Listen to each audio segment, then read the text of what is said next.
খালা ফুফু যাই বলেন, মার মতো আপন কেউ হয় না। এই বন্ধুরা রেস্টুরেন্টে বসে দুই বন্ধু লুডো খেলছিল, আর দুই বন্ধু পাশে বসেছিল, আর তখন লুডো খেলছিল, আর তখন তারা আনন্দ করছিল।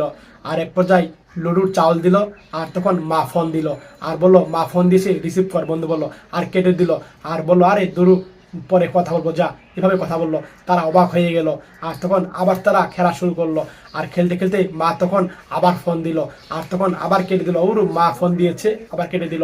আর তখন এই বন্ধু বলল, আরে জুলফিকার, মা মনে জরুরি জন্য ফোন দিয়েছে, কথা বল, কথা বললে তো হয়। আর তখন এইভাবে বললো, আর বললো আরে বাদ দে, মা ফালতু বেচাল বাড়বে, খেল খেল, এভাবে কথা বললো।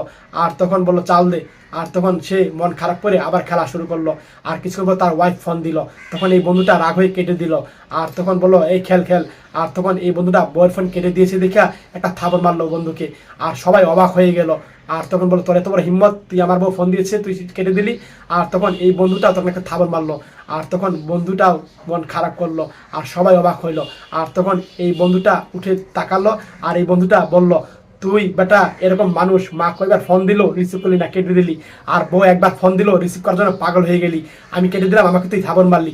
বেটা মার মতো খোঁজখবর কেউ নে, আজকে বাসায় যা, দেখ তোর বউ কি কয় তোকে, রাত হয়ে গেছে, বাসায় গিয়ে তারপর আমাকে ফোন দিস। এভাবে কথা বললো। আর তখন বন্ধু এভাবে কথা বললো, আর বলে তখন তারা রেস্টুরেন্ট থেকে সব চলে গেল, আর চলে যাচ্ছে বাসায়। আর এই বন্ধুটা মন খারাপ করে বসে রইল।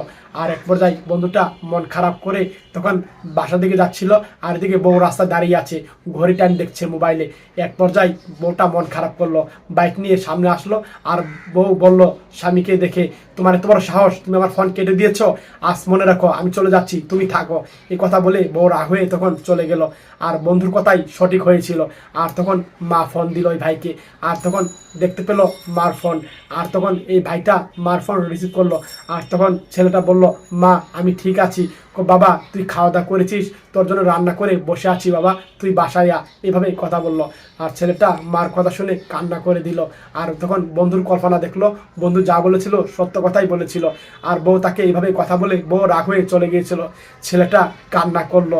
এগুলা দৃশ্য দেখে ছেলেটা মন কান্না করলো, আর চোখ দিয়ে পানি বেরিয়ে পড়লো। সত্যি ভাই, এই ভিডিওটা যদি আপনাদের ভালো লেগে থাকে শেয়ার করে দিয়েন। মন